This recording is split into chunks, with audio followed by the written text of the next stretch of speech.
অকুল পানে আবার জোয়ার জলে তীরের তলে ফিরে তোরে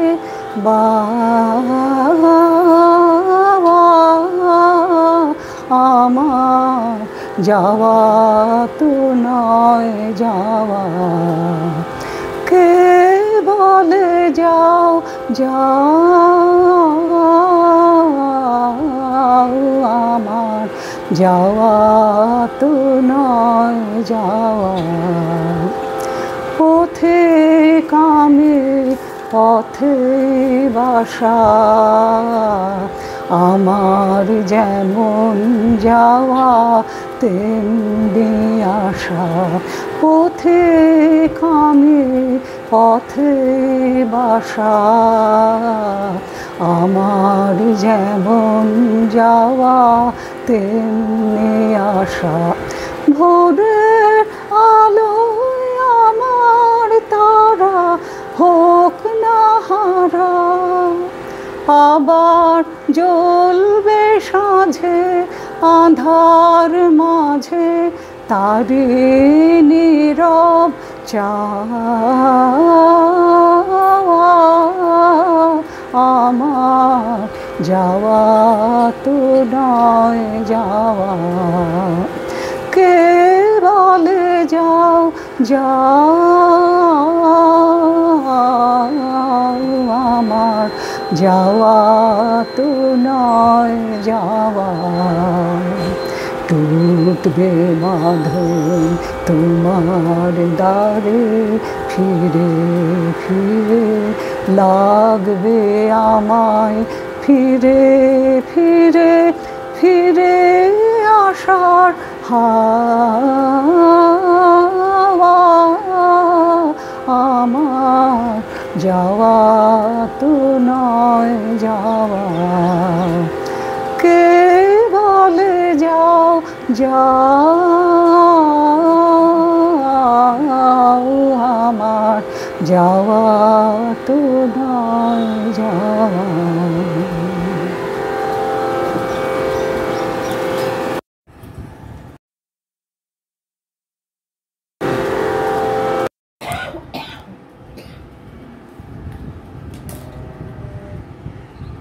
মা যখন আমাদের থাকেন, মানে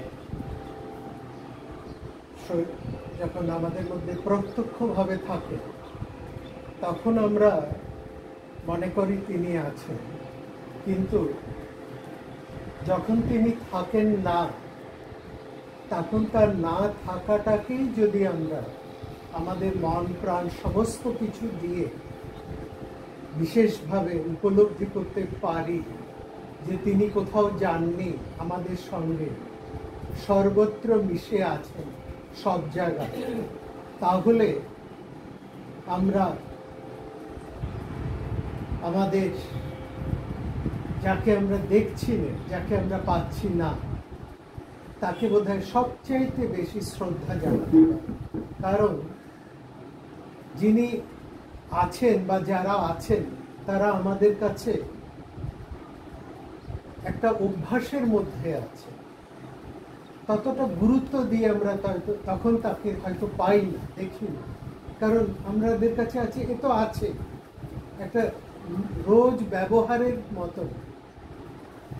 আর সে যখন থাকে না, তখন যদি আমরা তাকে আমাদের প্রতিদিনের মধ্যে তাকে বিশেষ করে পাই, প্রতি মুহূর্তের মধ্যে যদি আমরা তাকে অনুভব করি, তাহলে তার প্রতি আমাদের সবচাইতে বেশি শ্রদ্ধা প্রকাশ করা হয়। আর শ্রদ্ধা শব্দটা তো আপনারা সবাই জানেন। শ্রদ্ধা অর্থাৎ যা আছে, যা নিত্য, যা সত্য, সেই শব্দ থেকে এসেছে।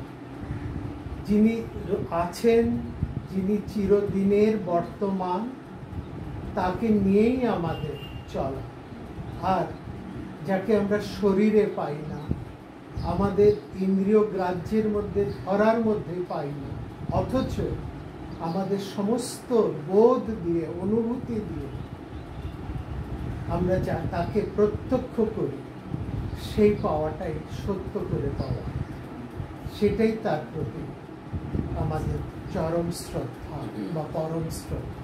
যাই বলি, আজকের দিনে আমরা তাকে ঠিক তেমনভাবেই উপলব্ধি করছি, কেবল প্রতিটি দিন প্রতিটি মুহূর্ত আমরা তাকে করে এসেছি।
আমাদের মা,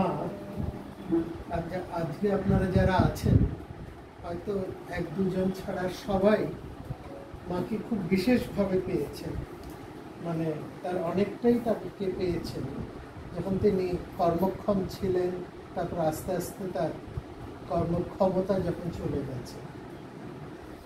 তো মার যেটা সবচেয়ে বড় বৈশিষ্ট্য, যেটা আপনারাও স্বীকার করবেন, সেটা হচ্ছে মা খুব আনন্দের মধ্যে ছিল, আনন্দের মধ্যে থাকতেন, কোনো ব্লুমিনেস মার মধ্যে ছিল না। এমনকি আমরা দেখেছি, আমরা তো মানে ওপার বাংলার পূর্ববঙ্গে অনেক কিছু ছেড়ে আসা, অনেক কিছুর মধ্যে দিয়ে মা যখন এসেছেন অনেক ছোট, কিন্তু শুনেছি যে কোনো রকম এটা বোধহয় জানি না তাকে এই জিনিসটা এইভাবে গড়ে তুলেছিল কিনা, কোনো ব্যাপারে আমরা মাকে পরবর্তীকালে আমি আমার নিজের ইয়ে থেকে দেখেছি, আমার আত্মীয় স্বজন বড় যারা তাদের কাছে তো শুনেইছি, সেখানে যে কোনো জিনিসই আসুক না কেন, যত কঠিন পরিস্থিতি আসুক না কেন, মাকে কোনোদিন ভয় পেতে বা দিশেহারা হতে এটা দেখি, এটা খুব একটা বিরাট পজিটিভ। মারা 3 বোনে এরকম ছিল, তো মা যেন খুব বিশেষ ছিল। এবং আরও একজন, আর মার একটু পরের বড় হয়ে ওঠার অনেকটাই, যেটা আপনারা জানেন না, যেটা আমরা কখনো বলিনি, আজকে হয়তো কিছু মার জীবনের জিনিস আমি একটু শেয়ার করছি, কারণ আজকের দিনটা আনন্দের দিন। আমি কখনো এটা মনে করি না যে মা নেই, আছে, এখনো আমাদের সঙ্গে ঠিক সেরকমভাবেই আছে। এবং প্রতিদিন প্রতি মুহূর্তে আমরা 5 থেকে এখন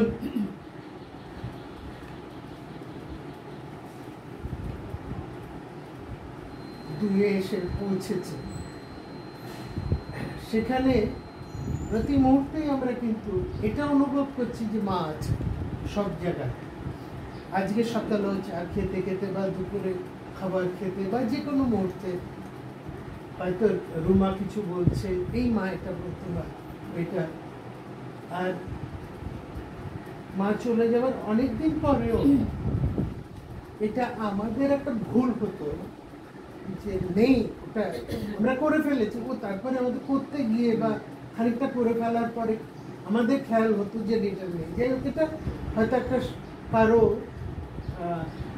উপস্থিতির অভাব, এটা একটা অভ্যস্ত হয়। কিন্তু যাই হোক, আমাদের মধ্যে সেই আনন্দটাই তিনি চিরদিন দিয়ে গেছেন। এবং এটা বড় কথা, শেষ সময়টাও মানে আমার ছেলে যেখানে বাড়ি করছে সেটাও গিয়ে সেখানেও 3 মাসের ওপর, প্রায় 3.5 মাস, প্রায় কেন বলবো 3.5 মাস খুব আনন্দ করে প্রত্যেক শনি রোববারে বেরিয়েছে। তারপরেও অন্য জায়গায় গিয়েছে, মানে ওখানে গিয়ে দূরে বেড়াতে নিয়ে গেছে। দিব্যি চলে গেছে, একটা হুইল চেয়ার দীপ্ত কিনে দিয়েছে, সেই হুইল চেয়ারে চেপে সমস্ত রেস্টুরেন্ট হোটেল ওখানে খেতে গেছে, বড় বড় ইয়েতে।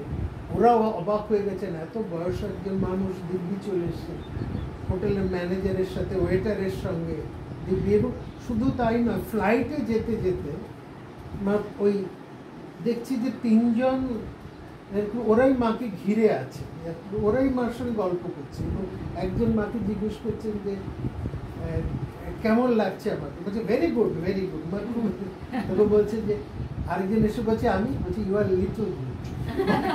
বলছে কেন? বলে না, মানে এরা দুজন সবসময় ছিল। মানে আমার এটা আশ্চর্য লেগেছে, একদম একদম মাকে একদম ফার্স্ট সিটে, মানে সবচেয়ে দামি সিটে বসিয়ে নিয়ে যাচ্ছে। সেটা যাই লেগ স্পেস যাতে যথেষ্ট পায়, এটা তো নাতি যথেষ্টই করেছে মাকে নিয়ে যাওয়ার সময় কোনো রকম অসুবিধা না হয়। আর ওরাও মার একটা এরকম একটা আকর্ষণীয় ব্যক্তিত্ব ছিল, যেখানেই যেতেন সেই জায়গায় সবার আকর্ষণ হতো। খেতে গিয়ে যত লোক আছেন, যে কোনো মন্দিরে গেছেন বা কোথাও বেড়াতে গেছেন, মাই কেন্দ্রবিন্দু হয়ে গেছেন। আমরা বা অন্য কেউ নয়, মানে সবাই বলছে হ্যাঁ আমার মাসিমা এরকম ছিলেন, আমার অমুক এরকম ছিলেন। এবং আপনারা যারা এই প্রত্যেক মাসে আমাদের বাড়িতে যখন অনুষ্ঠান হতো, যারা আপনারা বসতেন, তারাও কিন্তু জানি মাকে ঘিরে বসতেন। একটা কথা একটু না বললে নয়, আজকে তো একজনের কথা বলতেই হবে, দীপঙ্কর দার কথা। বাবা চলে গেছেন দীপঙ্কর দারের, আপনারা মনে আছে প্রত্যেক মাসে বাবার একটা স্মৃতি দিতে আপনারা সবাই বসতেন। তো প্রথমবার যাই হোক গানগুলো করেছেন, মার খুব একটা পছন্দ হচ্ছে না, মানে ওই রকম ব্যথার গান। ঠিক আছে, প্রথমবার কিছু বলেন। দ্বিতীয় মাসে বসেছেন, দীপঙ্কর দা এখানে বসতেন, শুভ্রাজি ঠিক তার পাশে ওখানে বসতেন। তো দীপঙ্কর দা গান করেছেন, মা শুনেছেন, প্রথম গান হয়েছে। দ্বিতীয় গান করার পর আবার দীপঙ্কর দা ধরেছেন, ওই টিউনেই আরেকটা গান ধরেছেন। মা ঠিক দীপঙ্কর দা বলছে আবার, দীপঙ্কর দার সঙ্গে সঙ্গে বুঝে গেছেন মা, ঘুরে গানটা একদম পুরো অন্য গানে চলে গেছে। যাওয়ার সময় বলছেন রসিক আছে, বলছে ওই চলে যাবার গান কেন হবে। আর না, সেই জন্যই আমি আপনাদেরকে ওইরকম গান সাজাতে বলেছি। যে কথা বলছিলাম, মার জীবনে অনেকটাই শান্তিনিকেতনে কেটেছে। মা মানে আমার দিদিমা দিদি, তিনি রবীন্দ্রনাথের স্নেহধন্যা ছিলেন, খুবই স্নেহধন্যা। এবং তার কাছে এই সৌভাগ্য বোধহয় খুব কম মানুষেরই হয়েছে, তিনি তার কাছে বসে ছবি আঁকা শিখেছেন, রবীন্দ্রনাথের কাছে বসে। পরে অন্যান্যরা করেছেন, চিত্রনিভা চৌধুরী হচ্ছেন আমার মাসিমা, তার মেয়ে চিত্রলেখা চৌধুরী আপনারা জানেন, অনেকেই ভালো রবীন্দ্রনাথের গান করেন। মারা সেখানে যেহেতু শান্তিনিকেতনে থাকে, স্বাভাবিকভাবে গানটা চলে আসে, মা গান করতে পারতেন। কিন্তু মা বিয়ে হয়ে যাবার পর এবং বাবার যেহেতু খুব বাইরে বাইরে আমরা বিভিন্ন স্টেটে কাটিয়েছি, সেরকম হয়নি। কিন্তু আমি মাকে গান গাইতে শুনেছি। দুর্ভাগ্য, মার গান কখনো আমরা ক্যাসেট করে রাখিনি, কিন্তু মা গান গাইতেন, তার সাক্ষী রূপে প্রচুর গান গাইতেন। মা গান গাইতেন, শেষে গলা চলে গেলেও মা কিন্তু গান গিয়েছেন, গানটা জানতেন। তো এই আনন্দ নিয়ে মা করেছেন। আর গান হয়ে যাবার পরে মা যখন খুব একটু দাপটের মধ্যে ছিলেন, চিরকালে দাপটের মধ্যে ছিলেন, গান কি গাইলো, কি হলো, মা এত চমৎকার করে সেটা বলতে পারতেন, এটা একটা আলাদা। যাই হোক, আমরা গানে আসি। পরের গান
শেষ নাই যে শেষ কথা কি বলবে, আঘাত হয়ে দেখা দিল আগুন হয়ে জ্বলবে। সাঙ্গ হলে মেঘের পালা, শুরু হবে বৃষ্টি ধারা, বরফ জমা সারা হলে নদী হয়ে গলবে।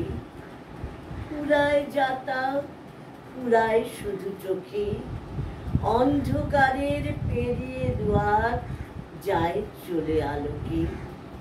পুরাতনের হৃদয় টুটি আপনি নূতন উঠবে ফুটে, জীবনে ফুল ফোঁটা হলেই মরণে ফল ফলবে, জীবনে ফুল ফোঁটা হলেই মরণে ফল ফলবে।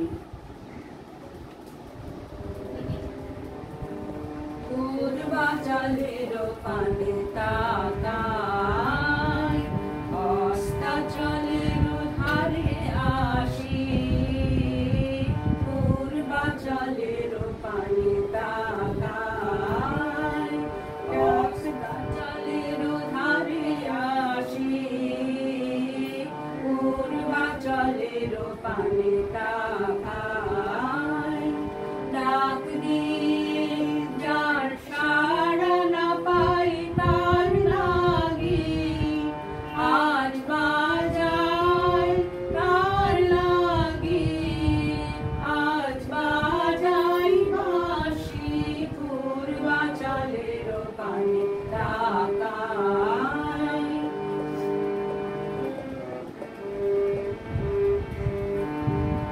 যখনই কুল যাব ছাড়ি পারের খেয়ায় দেব পারি। যখনই কুল যাব ছাড়ি পারের খেয়ায় দেব পারি। মন ফাগুনের গানের বোঝা বাঁশির সাথে যাবে হাসি। পূর্বাচলের পানে তাকাই, অস্তাচলের ধারে আসি। পূর্বাচলের পানে তাকাই, সেই যে আমার মনের গলি রঙিন ফুলে ছিল আঁকা। সেই ফুলেরই ছিন্ন ডালে ছিল যে তার পড়ল ঢাকা। মাঝে মাঝে কোন বাতাসে চেনা দিনের গন্ধ আসে। মাঝে মাঝে কোন বাতাসে চেনা দিনের গন্ধ আসে। হঠাৎ বুকে চমক লাগায়, হঠাৎ বুকে চমক লাগায়। আর গোলা সেই কান্না, সেই কান্না হাসি। পূর্বাচলের পানে তাকাই, অস্তাচলের ধারে আসি। পূর্বাচলের পানে তাকাই। এই গানটা নিয়ে একটা মজার ব্যাপার আছে। এটা হচ্ছে, আপনারা জানেন যারা শান্তিনিকেতনে ছিলেন বা শান্তিনিকেতনের ইতিহাস, শান্তিনিকেতনে খুব গরম, তখন তো জলের অভাব। এই পয়লা বৈশাখ রবীন্দ্রসঙ্গীত হয়ে ছুটি পড়ে যেত। তো সেই সময় আমার মামা ছিলেন শান্তিনিকেতনের একেবারে প্রথম যুগের অধ্যাপক। উনি জয়েন করেছিলেন, রথীন্দ্রনাথ ঠাকুর তখন ছিলেন উপাচার্য, বা আজ রথীন্দ্রনাথ ঠাকুর, আর তখন আচার্য বলা হতো, পরে উপাচার্য পোস্টটা হয়েছে, আগে আচার্যই বলা। রথীন্দ্রনাথ ঠাকুর আচার্যই ছিলেন সেই সময়। এবং সেই সময় আমরা কয়েকজন, তারা আর কোথায় যাবে, শান্তিনিকেতন ছেড়ে অনেকে বাড়ি চলে আসতেন, তারা আর কোথায় যাবে, ওখানেই থাকতো। ওই যারা ছেলেরা আছে তাদেরকে নিয়ে তারা পুকুর কাটানোর একটা ব্যবস্থা হচ্ছে, নিজেরাই পুকুর কেটেছিল। এবং সেটাই পরে শান্তিনিকেতনের প্রথম সুইমিং পুল হয়েছে, ওটাই হচ্ছে প্রথম পুকুর কাটানো হয়। এটাই হচ্ছে ফার্স্ট রিভিউ। সেটা হচ্ছে সমস্ত মাস্টারমশাই যারা ছিলেন, ছাত্ররা আর যারা কর্মচারী ছিল নিজেরা, রবীন্দ্রনাথ ঠাকুরও ওখানে এসে দাঁড়িয়ে থাকতেন, ওই নিজেরাই মাটি তুলতেন, মাটি ফেলতেন, জলের থেকে কাদা জল বেশি উঠতো আর সেই কাদা জলেই চান করতে ইয়ে হতো। তখন মোটামুটি এটা যখন একটুখানি ঠিকঠাকের মতন হয়েছে, গান টান সব কিছুতেই জানি তোর একটা আশ্রমিক প্রতিষ্ঠা হয় আর কি, যে যদি ইয়ে হয় কি বলে, এটা শান্তিনিকেতনের রীতি আপনারা জানেন, যে কিছু হলে তার একটা প্রতিষ্ঠা হবে, গান হবে, একটা অনুষ্ঠান করে সেটা করা।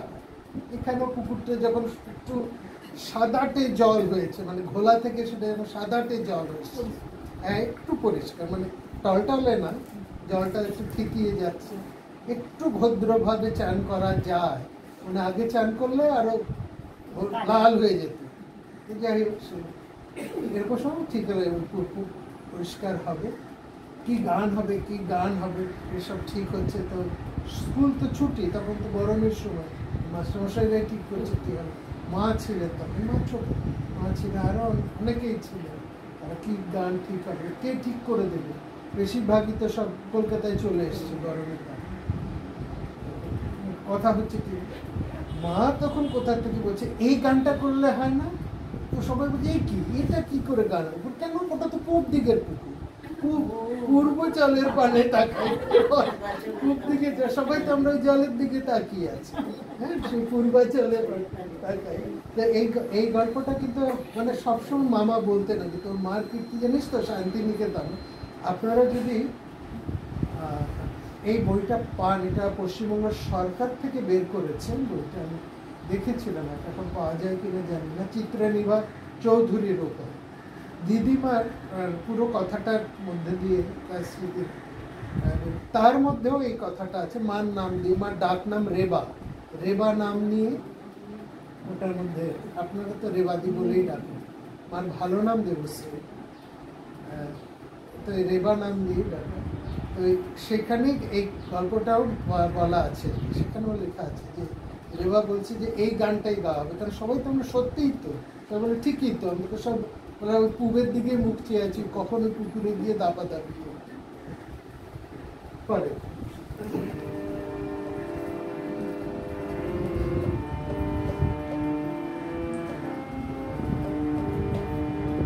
চাঁদের হাসি গান ভেঙেছে, উছলে পড়ে আলো, ও রজনী গন্ধা তোমার গন্ধ সুধা ঢাল।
গানটা তো রবীন্দ্রনাথ কিভাবে উদ্দেশ্যে গেয়েছেন, লিখেছেন, সেটা তো আপনারা মোটামুটি সবাই জানেন। তো সেখানে পরবর্তী সময়ে এটাও বোধহয় আপনারা খুব ভালো জানেন এই গানটার কি পরিণতি হয়েছে। এই গানটা বাসরের গান হয়ে দাঁড়িয়েছে। এই চাঁদের হাসি, এটা এমন মানে আমি তখনকার দিনে মানে এখন তো বাসরে এসব গান টান হয় না, বা এখন তো আমাদের সব মেহেন্দি হয়, তারপরে সঙ্গীত হয় এইসব, তখন কিন্তু এই বাসরের এই গানগুলো হতো। আর এই গানটা এমন কোনো বাসর ছিল না বা যেখানে এই গানটা হতো। মানে রবীন্দ্রনাথের গানের কি চমৎকার পরিণতি।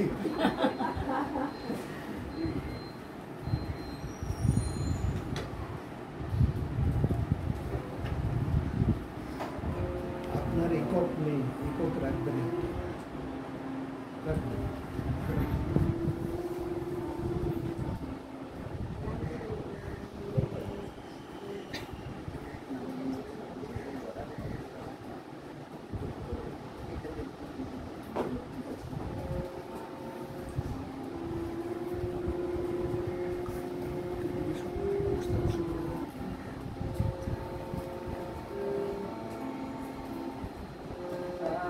শ্রাবণের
গানটা দীপঙ্কর দাস সিগনেচার গান। আপনার গলা ভালো থাকুক আর যাই থাকুক, দীপঙ্কর দার হচ্ছে এটা সিগনেচার। মানে এই গানটা গাইলে কিছু বলতে চাই। হ্যাঁ? এই গানটাই আমাকে দেখতে যখন গেছিল এই গানটাই গেছিল। এই গানটা ভীষণ ফেভারিট গান। আমি গাইছি আজকে আবার বলেছি কি গাইছি তোমার গান তুমি বলো। সত্যি এই গানটা দীপঙ্কর দা আমাদের বাড়িতে বসে কতবার আছে, আমার কাছে হয়তো পুরোনো যেটার মধ্যে হয়তো তোলা আছে। আর সবথেকে কিন্তু যেটা আমার এই পরিবেশটাতেই আমি হ্যাঁ, আর আর সবথেকে দীপঙ্কর দা চলে যাওয়ার পর আর সত্যি কিন্তু আমি হয়নি। এইখানে আমি আর বসাতে পারিনি। কিছু কিছু অনুষ্ঠান যেমন সত্যজিৎ রায় বলেছিলেন যে চলে যাওয়ার পর আর ফেলুদা হবে না, লালমোহন বাবু মানে ওই পাঠটা করবার মতন আর সেই মানুষ জটায়ু, হ্যাঁ আর হবে না লালমোহন বাবু জটায়ু। আর দীপঙ্কর দা চলে যাওয়ার পরে আমার মনে হয়েছে বোধহয় আর এখানে সেই পরিবেশ যেটা আমরা সেটা আর আমি তুলতে পারি। যাই হোক, তারপরে হয়তো আমি অন্যভাবে ব্যস্ত হয়ে পড়েছি বা এই চলে এখানে গানের সঙ্গে ওনার গান মানে হ্যাঁ। ওতপ্রোতভাবে না, আরো হয় নিচে যখন মায়ের অনুষ্ঠান হতো, আপনি তো অনেক পরে এসেছেন, আপনি বোধহয় সেটা দেখেননি। নিচে তখন আমাদের মাইক ছিল না, প্রথম মাইক ছিল, পরে মাইক, অত বড় হল, পুরো সি ব্লকটার নিচে দীপঙ্কর দা গান গাইতে পুরো গম গম করে। লাগে না ছাড়া কথা গান তো যেতে কর গান করার ব্যাপারটা গলার ভলিউমটাই 100, সবার মধ্যে 100।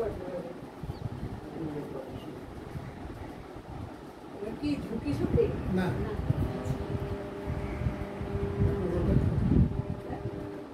খুলুন তো, টিপে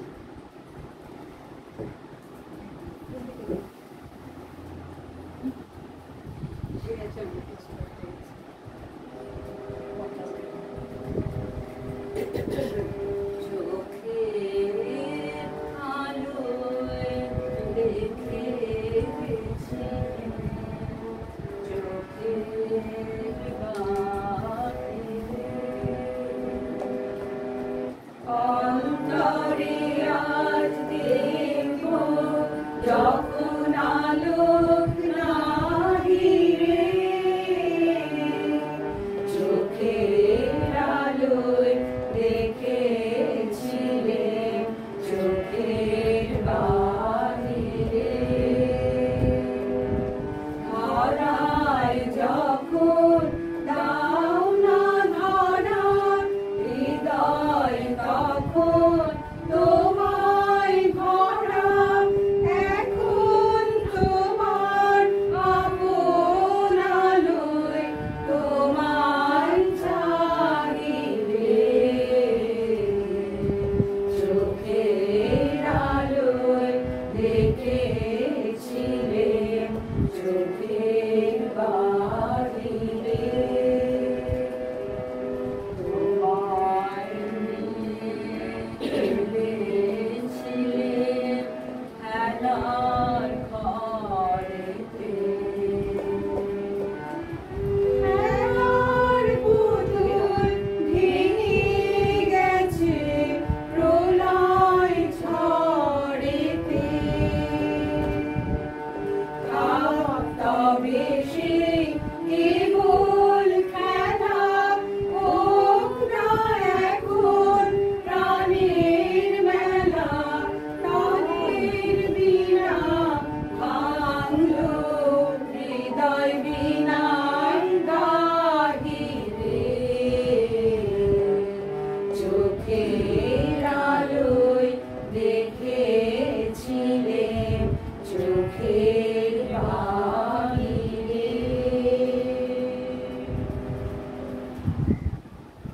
আজকের দিনে মা চলে গেছে সকাল।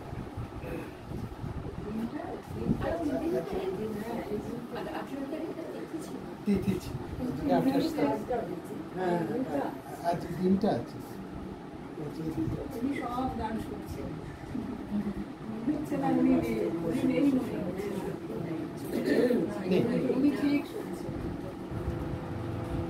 ভালো লাগে। আমারই তুমি অশেষ করেছ এমনি লীলা তবু, পুরাই ফেলে আবার করেছ জীবন নব নব। কত যে গিরি, কত যে নদী তীরে, বেড়ালে বহি ছোট এ মাসি তীরে। কত যে গান বাজারে ফিরে ফিরে, কাহারে তাহা কব। তোমারই ওই অমৃত পরশে আমার হিয়া খানি, হারালো সীমা বিপুল খরসে, উথলি উঠে বালি। আমার শুধু একটি মুঠি ভরি, দিতেছ দান দিবস বিভাবরী। হলো না সারা কত না যুগ ধরি, কেবলই আমি লব, কেবলই আমি লব। আমারে তুমি অশেষ করেছ এমনি লীলা তব। দীপ্তিদি কিছু বলো। মাসিমার কথাই বলো না। তার আগে থেকে দেখছি। আপনি তো মাকে অনেক বছর সবচেয়ে তো বেশি দেখেছেন আপনি। সব অনেক আগে থেকে দেখছি। আগে যখন কর্মঠ ছিলেন তখন তো নিজের কাজের মধ্যে ব্যস্ত থাকতেন। ইদানিং যখন আর পারতেন না, আমার সেটাই সবচেয়ে খারাপ লাগছে। এত লোককে খাওয়াতে ভালোবাসতেন, হ্যাঁ। আর ইদানিং যখন একটু ইয়ে হয়ে গেলেন, আমাকে যাবো চাই, আমাকে দিলে না, আমাকে দাও। আমার যে কি খারাপ তখন লাগতো যে হ্যাঁ এই তো আপনাকে দেবো তো, হ্যাঁ আমাকে দাও। ওটাকে বসে থাকতেন আর তুমি যে সবাইকে দিচ্ছ আমাকে দাও। আর এর আগে মানে অসম্ভব মানুষের ইয়ে করতে ভালোবাসতেন, যত্ন করতে, সকলকে ভালোবাসা। মাসিমার 5,000 টাকা। হ্যাঁ পান সেজে সবাইকে দিতেন, সবাইকে দিতেন। আমার কোনো মাসিমার খাওয়া হাতের না, পায়েস। পান খাও না। হ্যাঁ, আরেকটা জিনিস ছিল, মানুষ ভালোবাসতে। ভীষণ কেউ ভালোবাসতেন। চলে যাচ্ছি আমরা, এখনই চলে যাবে, এখনই চলে যাবে, আরেকটু থাকো, আরেকটু থাকো। খুশি হতে মানে বেশ, বেশ, বেশ, এটা খুব বেশ, বেশ, বেশ, আবার বেশ, বেশ, বেশ, বসতে পড়া করে খাইয়েছে। এটা খুব ভালো। বলতো তো আপনার হাতে কাঁকরোলের ফুলটা খাবো, সেই করে আপনি রাত্রিবেলা গিয়ে নিয়ে যাবেন। পায়েস হাতের পায়েস। চিড়ের বড়া এগুলো বলতেন, এগুলো বাংলাদেশে খাওয়া। তুমি আর যারা পায়েস, জানি তো। ওনার হাতের পায়েস কোথায়? হ্যাঁ পায়েস পায়েসটা আমার। আরেকটা বলতেন, রুবাকে আমি সেদিন গেছিলাম, বলছিলাম, দইয়ের মধ্যে সব দিয়ে এটা দারুণ করতেন উনি। একবার এক হাঁড়ি ওইখানে করে রাখতেন, খাওয়াতে অসম্ভব ভালোবাসতেন। এটা সব আমি এমনি পশ্চিমবাংলা পূর্ব বাংলা বলে বলছি না, পূর্ব বাংলার লোকেদের আতিথ্যতাই হচ্ছে খাওয়া। আমার শ্বশুরমশাই ছিলেন, কি আছে কি নেই ঘরে, কেউ এসছে দুগা ভাত খেয়েছে, আর কি আছে কি না আছে সেগুলো আগে বয়স দেখো, সেগুলো না। ওনার মধ্যেও দেখেছি এই ব্যাপারটা ভীষণ ছিল। এসেছে যাওয়ার তারা তো তোমার নেই, যাওয়াটা আমাদের উপর। বর্ণালী কিছু বলো। হ্যাঁ কিন্তু আমার সঙ্গে তো মানে স্কুলে যাওয়া আসা, মানে আমার ছেলে আর ওর ছেলে তো দুজনে সমান নার্সারিতে, তো ওই আমার সঙ্গে হচ্ছে ওই যাতায়াতের সঙ্গে ও তো দিয়ে চলে আসতো, আর আনার সময় আমি হলাম সঙ্গী না, ও দুজনে। দিয়ে আসতো না, আমি দিয়ে আসতাম। ও দিয়ে আসতো, আপনিও দিয়ে আসতেন। আর আসার সময় আমি হলাম মানে আমার সাথে ওনার ইয়ে ছিল যে মানে একটা ভরসাও ছিল যে আমিও নিয়ে আসবো আর উনিও নিয়ে আসবেন, ও সেই জন্য ছেড়ে আসতো যে ঠিক আছে। তো দুজন ট্রামে করে আসতাম রাসবিহারি পর্যন্ত, এসে আবার ওখান থেকে অটো ভাড়া, তাও আমি যদি অটো ভাড়া দিতাম না, তার মানে হতো ঠিক হলো যে একদিন আমি দেবো একদিন উনি দেবেন, এরকম করে অটো ভাড়া করে, মানে ওইটা হচ্ছে আমার সাথে আলাদা রকম নিয়েছিল আর কি, যাওয়া আসা। উনি নাতিকে নিয়ে নাতিকে নিয়ে আনা নেওয়া, আর আমার ছেলেকে নিয়ে আনা নেওয়া, ওইটাই হচ্ছে আমাদের মানে বন্ধু হিসাবেই আর কি বলা যায়। অসম্ভব আদরের বন্ধু ছিল হিসেবে, না। বাবাকে একবারে মানে ভাই ভাই করে বৃত্তকে ভীষণ হ্যাঁ ভাই ভাই করে করে সবসময় খুব ভাই। সুন্দর। আর এইখানে বসে থাকতেন না, বল।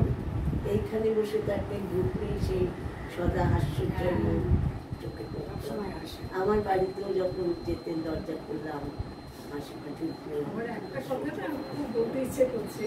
আমি বলতাম, ইস, আপনার বাড়িতে এত ভালো আলোচনা হয়, আপনার ছেলে এত সুন্দর কথা বলেন, এত সুন্দর ঈশ্বরের প্রসঙ্গ করেন, আপনার তো কত আনন্দ, কত বেশি শোনা হয়ে গেছে। এইটা আমি বলবো না, শুনেছি, বড্ড বেশি শোনা হয়ে গেছে।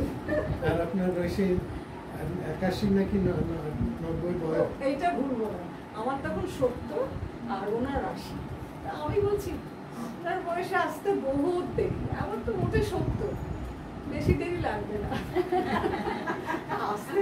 সত্যিই তাই, কখন যে 80-তে এসে গেছিস ভাবতেই পারি না। 80-তে আসিও না। আর ওনার বলাটা আমি ভুলবো না, এমন সুন্দর করে বলে দিলেন, ও তাতে কি হয়েছে, বেশি দেরি হলো। আমরা তো এই বয়সে আর আসি দেখে বলে ওইভাবেই থাকুন। আজকে একটা খুব দুপুরবেলা হঠাৎ করে আমি পুজো করতে বসে খুব একটা মজার কথা আমার মনে পড়ে গেল। মা কি বলে ওই টিফিনের সময় খিদে পেয়ে যেত, দে কিছু দে চিড়ে, মানে শেষের দিকে তুই তুই সম্বন্ধ হয়েছিল, তো এখন বলছে কিছু দে, চিড়ে মুড়ি সন্দেশ যা আছে তাই দে, কিছু একটা দে। তারপরে যদি বলি না এটা নেই, তখন বলে তোরা কি খুব গরিব, তোদের এটা নেই, তোরা গরিব। এইরকম হয়ে গিয়েছিলেন আর কি। আর একটা মজার গল্প আপনি করেছিলেন, এই মাকে কিছু বলা যাবে না, এটা আমার বাড়ি, ওনার প্রচন্ড আমার বাড়ি ছিল, কিছু বললে ওনার পছন্দ না, আমার যা ইচ্ছে। ব্যাপারটা আছে। আর শেষের দিকে আরেকটা হতো, আমরা তো কোথাও যাচ্ছি, মা আছেন ঘরে, যে থাকতো মার কাছে ওপর থেকে যাবার সময় ও বলছে হয়তো কিছু মাকে এমনি ভোলাবার জন্য কিছু রেখেছে, বলে আমরা যাচ্ছি তাহলে আমাদেরকে 1 টাকা 2 টাকা দিয়ে যায়, আমরা কিছু কিনে খাবো। আমি ভাবছি যার ছায়ায় আমরা আছি, হ্যাঁ, যার এত ঐশ্বর্য, সে বলছে 1 টাকা 2 টাকা আমায় দিয়ে যা, আমরা কিছু কিনে খাবো। আমি বলতাম কি খাবেন না, তোকে বলবো না, ওরাও খাবে। খুব মজা করতেন। আমি একটু অবাক হচ্ছি, ছবিটা কেন হাসি হলো না? সব সময় ওনার মুখে হাসি। ছবিটা একদম আমাদের বাড়িতে মা ব্যাঙ্গালোরে গম্ভীর পেটে আনতাম সময় তার কিছুদিন আগেই আমরা গিয়েছিলাম, আমাদের সাথে হেসে অনেকক্ষণ, তারপরে আমরা বসে খাওয়া দাওয়া করলাম, ইয়ে করলাম, তখন উনি এসে চেয়ারে এসে বসলেন না, অনেকক্ষণ বসে কথা টথা বললেন, গল্প করলেন, আর খুব খুশি হয়েছিল যে দাদা গিয়েছিল, সবাই এসছে খুব খুশি হয়েছিল, যেহেতু ওর আচ্ছা, আমরা যে চন্দ্রপুর গেলাম, উনি গিয়েছিলেন না? হ্যাঁ, আমার সেই গিয়েছিলেন তো। তখন তো মা ভালো, মা হেঁটে টেটে ব্যাঙ্গালোরে তো অসুস্থ আমার ছিল। মনে আছে তো গিয়েছিল। গাড়ি করে গেলাম, নিয়ে যেতে টেনশন করছিল না, মনে আছে আমার। নেক্সট অনেক আমরা বসেছিলাম। হয়ে গেছে।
আমার দুটো কথা খুব ছোটবেলার মনে করছি, মানে মাকে বোঝার জন্য। তো তো সে সময় আমরা ছোট, এই দুটো ঘটনা বিশেষ করে মাকে বোঝা যায়।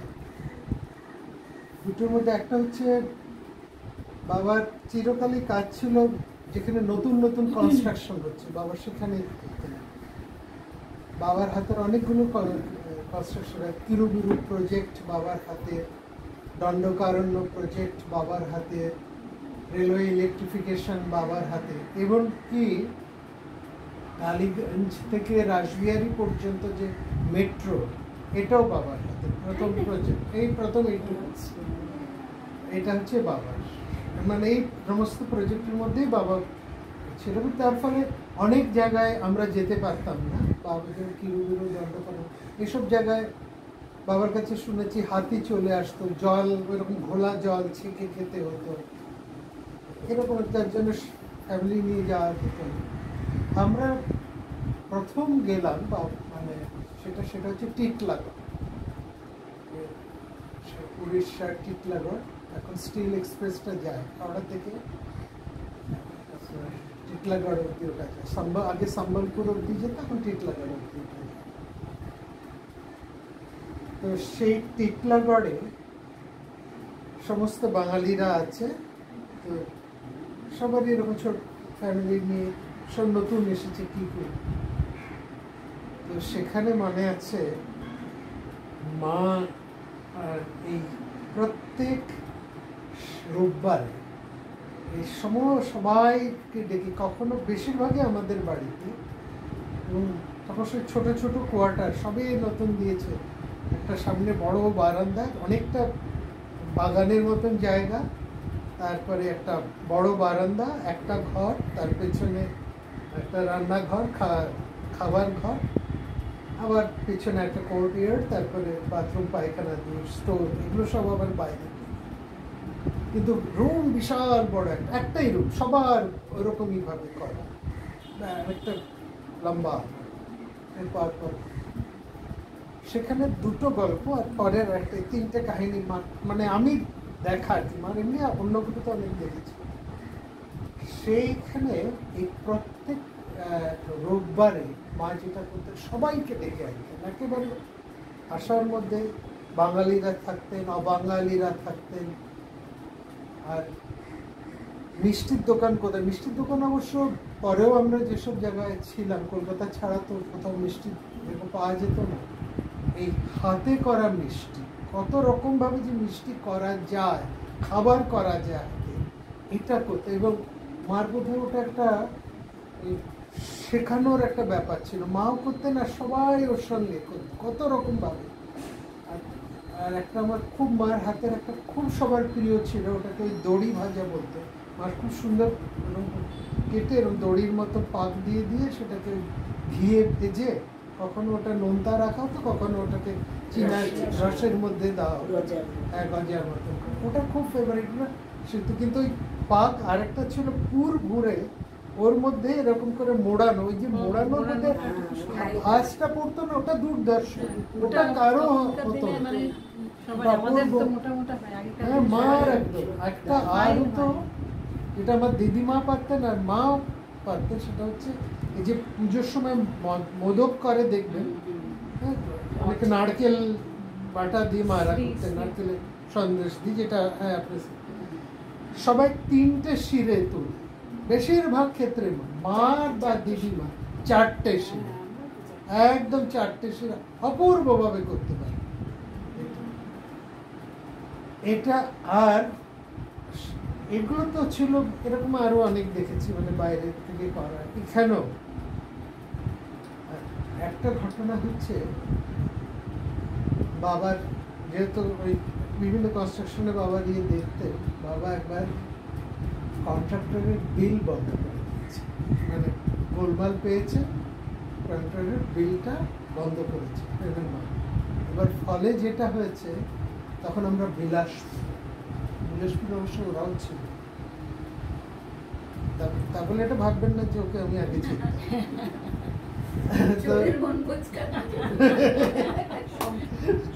তো সেই বিলাসপুরে বিল বন্ধ করে দিয়েছে, এবার বাবাকে কন্ট্যাক্ট করে দিতে বাবাকে মার, মানে কিছুতেই ওটা পেমেন্টটা বাবা ওরা ঠিক করেছে বাবাকে মার। তখন এখানে ছিলাম এবং এটা একেবারে হুঁশিয়ারি দিয়ে গেছে যে মার 1-2 দিন। তো যাই হোক, একদিন সত্যি ওরা রাত্রেবেলায় আমাদেরকে মানে এরকম হলো, আমরা একটা কোয়ার্টার পেয়েছিলাম, সেটা আরেকজনের নামে অ্যালট হয়েছিল, ওটা পেয়েছি। তো সে এসে বলছে না ওটা ছেড়ে দিতে হবে, মানে এরগুলো আসছে আমাদের চাপ, ওটা ছেড়ে দিতে হবে, দূরের কোয়ার্টারে যেতে হবে। একদিন রাত্রেবেলা ওই গুন্ডা বা পুরো চলে এসছে, বাহিনী একদম লাঠি ফাটি নিয়ে ওরা ট্রাক থেকে নামছে, মানে অ্যাটাক করবে বাড়ি ঘর। আমি তখন ক্লাস 3, কোনো সবাই ভয় পায় ওই সময় হলে। বলা হয় বাবাকে বলেছিল যে আপনি পাহারা নিন, একজন বাবার পাহারা দেওয়ার জন্য একজন লোকও ছিল, সেও ভয় পেয়ে গেছে ওদের সামনে আমি একলা কি করবো। মার কোনো ব্যাপার না, মা সোজা গিয়ে দরজা খুলে গ্রিল খুলে দিয়ে দাঁড়িয়েছে ওদের সামনে, স্ট্রেইট ওদের সামনে দাঁড়িয়ে। মাকে দাঁড়াতে দেখে মানে এখন ভাবি ও তখনকার দিনে গুন্ডাদেরও বোধহয় মানবিকতা, ওরা দেখে না মাকে দেখে একটুখানি থমকে গেছে। দেখি ওরা বলছে ওই যে ডেকে নিয়ে এসে দেখুন, আপনি তো বলেননি ওনার ফ্যামিলি আছে, আপনি তো বলেননি ওনার ফ্যামিলি আছে, মানে ইনিকে আপ তো নেই বলা, উনকা জেনে না হ্যাঁ, আপ তো নেই বলা বলে ওরা মা একদম পুরো স্ট্রেট দাঁড়িয়ে আছে, একদম দরজা খুলে কি মানে কি ব্যাপার, ওরা স্ট্রেট চলে গেল। ঠিক এটা আমরা পরেও দেখেছি এখানেও, মানে ত্রিকর্ণতে এসে এইখানে এসে এমন একটা কি ঘটনা ঘটেছিল এখানে, সেখানেও কিন্তু মা এখানে দাঁড়িয়ে সে একদম ফেস করেছেন। তিনি খুব পাওয়ারফুল লোক, তার সামনে একদম দাঁড়িয়ে ওটা ছিল মার ব্যক্তিত্ব। মানে সামনে দাঁড়ালে, মা চোখ তুলে দাঁড়ালে যত বড় ইয়ে হোক সে কিন্তু পারত। এই দুটো জিনিস দেখেছি। ফলে মার সঙ্গে আমার সবচেয়ে বেশি বন্ধুত্ব, কারণ মাকে আমি বেশি পেয়েছি, বাবাকে খুব, বাবা যেহেতু কাজের ইয়েতে বাইরে ছিলেন, পড়ানো সব জায়গাতে আমি আর মা ছিলাম, বাবা অন্য জায়গায় ছিলেন, কিন্তু মাকে যত পেয়েছি আর বাবার থেকে ভয়টা করতাম কিন্তু মাকে, মার সঙ্গে এও যত ছিল ভয়টাও ছিল, কারণ আমি জানতাম মা যদি চোখ, বাবাও কোনোদিন গায়ে হাত তোলেননি, মাও বকা অব্দি, কিন্তু মার ওই চোখ তুলে তাকানোটা বলাটা, সেটার মধ্যে একটা ইয়ে ছিল, এটা আমিও বুঝি, রোমাও সেটা বুঝি, যে ওইটুকু তাকানো বা ওইটুকু বলার মধ্যে যে একটা বিশেষ ব্যাপার আছে। আমরা পরের জানি কথোপকথন অনেকক্ষণ আমরা করেছি না, ভালোই লাগলো শোনা হলো এত কিছু। আপনার তো চোখের আলো আমি মায়ের সাথে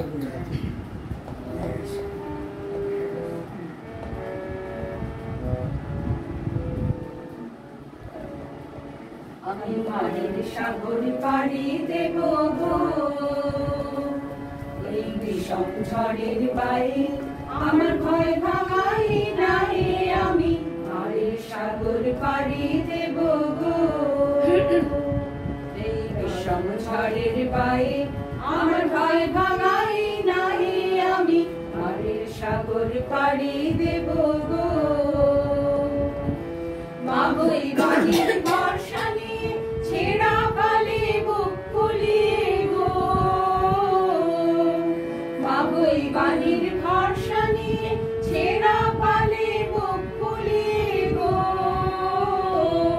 তোমার ওই পারেতেই যাবে তরি, ওই পারেতেই যাবে তরি, ছায়া বটের ছায়ে আমি মায়ের সাগর পাড়ি দেব গো। পথ আমারে সেই দেখাবে যে আমারে চায়, আমি অভয় বনে ছাড়বো তরি, অভয় বনে ছাড়বো তরি, এই শুধু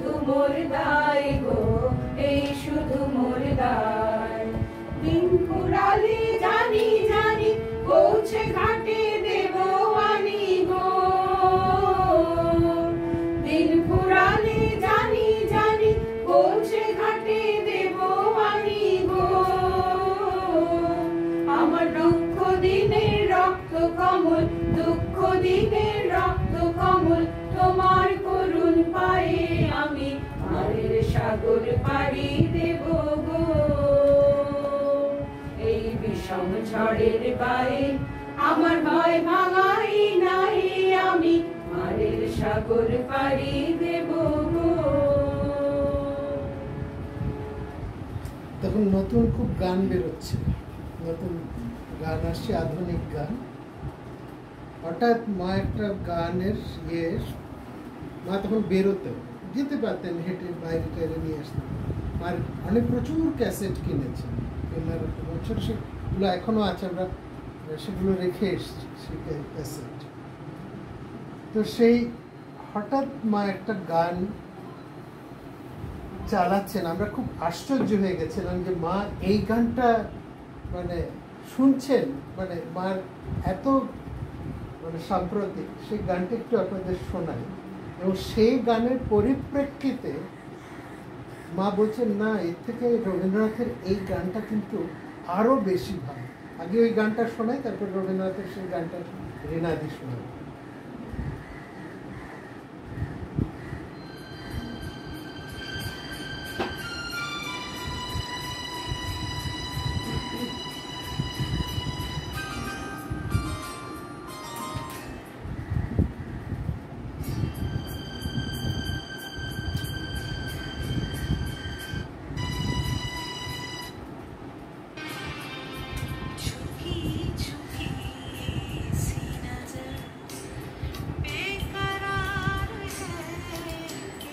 এটা আমরা ভাবতে পারি না মা এই গান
সকল অঙ্গ করে এই গোধূলির ধূসরিমায় শ্যামল ধারার সীমায় সীমায় এই গোধূলির ধূসরিমায় শ্যামল ধারার সীমায় সীমায় শুনি মনের বনান্তরে বনান্তরে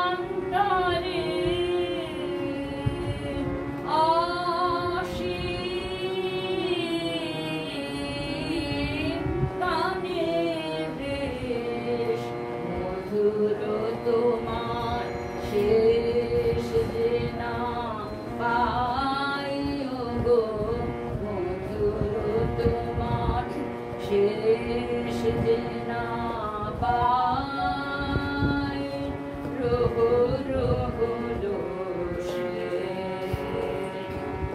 ভুবন জুড়ে রইল রে আনন্দ আবেশ আনন্দ আবেশ মধুর তোমার শেষ যে না পাই গো মধুর তোমার শেষ যে না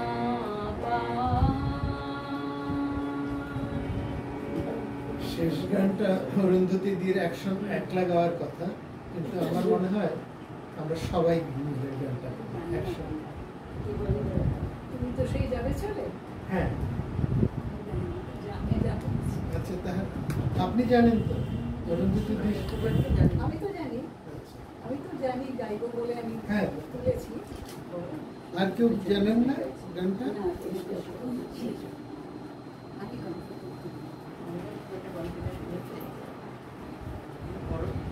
অরুন্ধতী দির সাথে ধরলে হয়।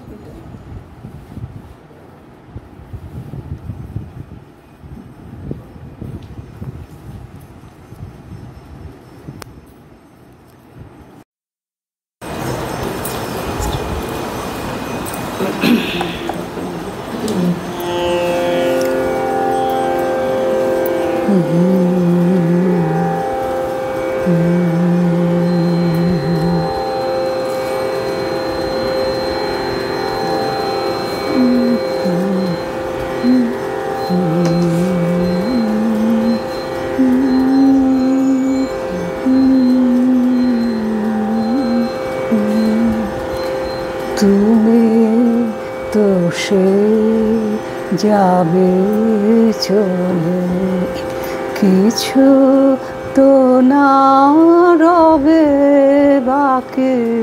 তুমি তো সে যাবে চলে, কিছু তো না রবে বাকি। আমার ব্যথা দিয়ে গেলে জেগে রবে সে কথাটি, সেই যাবে চলে। তুমি তো সে যাবে চলে, তুমি পথিক আপন মনে এলে আমার কুসুম বনে। তুমি পথিক আপন মনে এলে আমার কুসুম বনে। চরণ পাতে যা দাও দোলে, সেসব আমি দেব ঢাকি।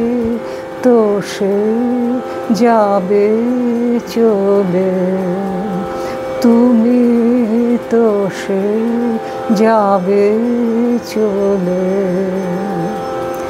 বেলা যাবে আঁধার হবে একা বসে হৃদয় মাঝে আমার বেদন খানি আমি রেখে দেব মধুর করে বেলা যাবে আঁধার হবে একা বসে হৃদয় ভরে আমার বেদন খানি আমি রেখে যাব মধুর করে বিদায় মাসে করুণ স্বরে সাঁঝের গগন